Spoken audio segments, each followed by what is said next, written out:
भाजपा की संकल्प यात्रा अब खत्म समाप्त हो चुकी है और यहाँ जो पूर्व मुख्यमंत्री बाबूलाल मरांडी यहाँ जो आए थे वो अब यहाँ से प्रस्थान कर चुके हैं। लेकिन अब भी भाजपा कार्यकर्ताओं में जोश और उल्लास देखा जा रहा है, उनमें ये जोश भर दी गई है बाबूलाल मरांडी के द्वारा।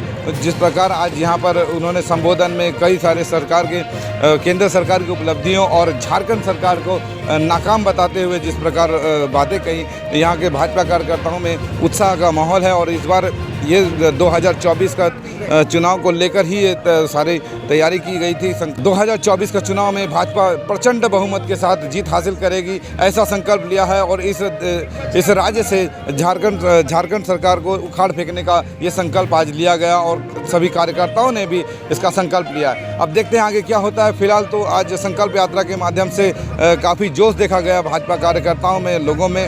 और अब आने वाला चुनाव का ये आगाज़ था, ये शुरू हो चुका है। अब देखते हैं इस बार जिस तरह लोगों का रुझान है, उस रुझान से लग रहा है कि इस बार हम लोग कोल्हान में बहुत अच्छा प्रदर्शन रहेगा, हम लोग सभी सीटों पर जीतेंगे। पिछले बार चुनाव में जिस तरह झारखंड मुक्ति मोर्चा ने लोक लुभावन वादे किए थे, लोगों को ठगा था। उन्होंने कहा था कि हमारी सरकार बनेगी तो पारा शिक्षकों को परमानेंट कर देंगे, सहायिका सेविकाओं सबको परमानेंट कर देंगे। तो उनके झूठे वादे में फंस गए थे।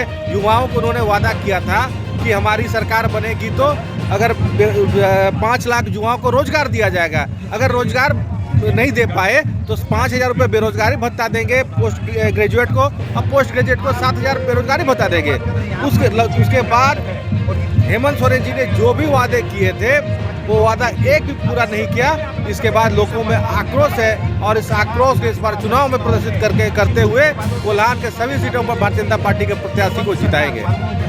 नहीं, आज की जो भारी भीड़ है और यहाँ पर जो जेएमएम का गढ़ है, ये बदलाव का खुद संकेत दे रहा है। आप खुद देख रहे हैं कि इस जगह पर लोगों पर कितना उत्साह था बाबूलाल जी को सुनने के लिए। आज जिस वादे और इरादों को लेकर जेएमएम की सरकार बनी थी, आज सब कोई धोखा खाए हैं। और आने वाले समय में लोकसभा और विधानसभा दोनों में भाजपा के पक्ष में लहर है। आप इस आज कार्यक्रम से आप उसका आकलन कर सकते हैं। धन्यवाद। बाबूलाल जी के इस कार्यक्रम से तो यही प्रतीत होता है कि अगला हम लोग 24 में सिंहभूम लोकसभा और सरायकेला विधानसभा भी हम लोग जीत के अग्रसर। परिवर्तन का तो लहर चल ही रहा, आप लोग भी देख ही रहे हैं, सुन ही रहे हैं। और जन जन का भी ये चल रहा है कि इस बार हम लोग चेंज करेंगे, बदलाव करेंगे, इससे सरकार बनाएंगे, ये संकल्प लिए हैं। चलिए, बहुत पूरा परिवर्तन आएगा। आज भारतीय जनता पार्टी, आप गौर कीजिएगा, सरायकेला विधानसभा में भाजपा जो बोल रही है, आज चंपा सोरेन जी को उसके पीछे पीछे घोषणा करना पड़ रहा है। इसे समझिए कि भाजपा अपर हैंड है आज। और आज का जनमानस जो आया, बूथ स्तर से हमारे कार्यकर्ता साथी जो आए, जितना हमारा लक्ष्य था, बहुत अच्छा आज सभा हुआ है, अच्छा संदेश दिया है, लोगों में रुझान आया है। लोकसभा भी जीतेंगे और विधानसभा भी जीतेंगे। इसलिए जनता का हित में आज चावल की चोरी हो रही है, कोई बोलने वाला नहीं। एक दिन मंत्री जी का स्टेटमेंट आया क्या? सरकार का स्टेटमेंट आया? नहीं आया। आज यहाँ हाई डिग्री कॉलेज के मामला में कभी कुछ नहीं हो रहा है।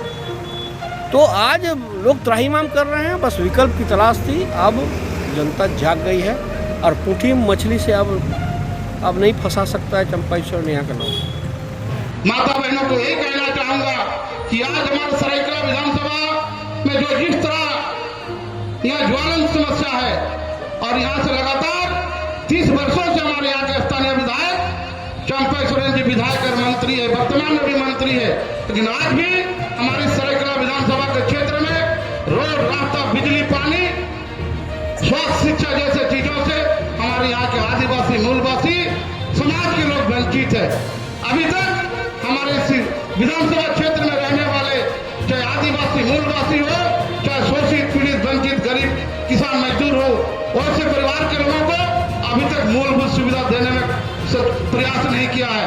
वो सिर्फ चुनाव के समय यहाँ के लोगों को हंडिया, दारू, मीट, मुर्गा, साड़ी, धोती देकर सिर्फ ठगने का काम करता है। मित्रों, ऐसे लोगों से हमको सावधान रहना होगा।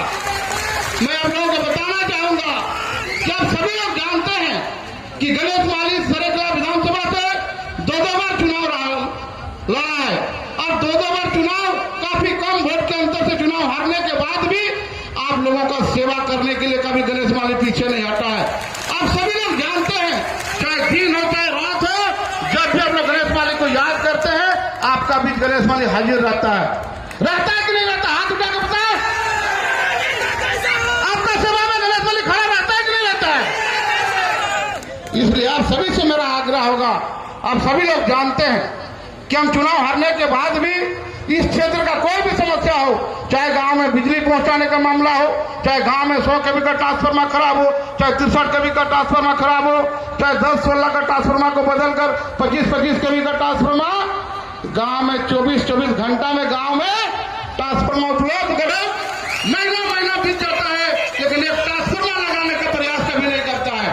इसलिए आप सभी से मैं यही कहना चाहूंगा कि आने वाला 2024 का चुनाव में यहाँ से हमारा सिंहभूम लोकसभा, सरायकेला विधानसभा से हम लोग प्रचंड वोट देकर सिंहभूम लोकसभा को कैसे हम लोग जीतेंगे और हमारे देश के लोकप्रिय प्रधानमंत्री आदरणीय नरेंद्र भाई मोदी जी को तीसरा बार देश का प्रधानमंत्री कैसे बनाएंगे, इसके लिए हम सभी लोगों को संकल्प लेके जाना होगा।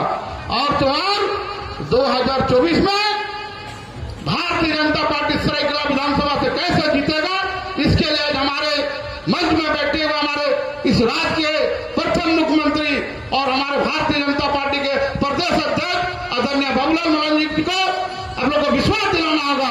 इसके तमाम माता बहनों से आग्रह करता हूं कि दोनों हाथ मुट्ठी बांधकर खड़ा होकर आप लोग संकल्प दीजिए कि 2024 में यहां से 2 कमल फूल खिलाकर हम लोग भेजने का काम करेंगे, एक विधानसभा में और एक लोकसभा में। इसलिए आप सभी से मैं आग्रह करना चाहता हूं, सभी लोग 2 हाथ मुट्ठी में हाथ उठा ऊपर करके, 2 हाथ दोनों हाथ ऊपर करके मुट्ठी बन के हमारे बाबूलाल मरांडी को विश्वास दिलाए कि 2024 में यहाँ पे विधानसभा में सभी एक कमल का फूल खिलाकर हमारे इस राज्य के प्रथम मुख्यमंत्री को दोबारा इस राज्य का मुख्यमंत्री बनाने के लिए आप लोग को एक कमल का फूल यहाँ से खिला के भेजने के लिए आप लोग को संकल्प ले। लोकसभा जो सिंहभूम लोकसभा में सबसे ज्यादा निर्णायक वोट सरायकेला विधानसभा से हम लोग देते हैं।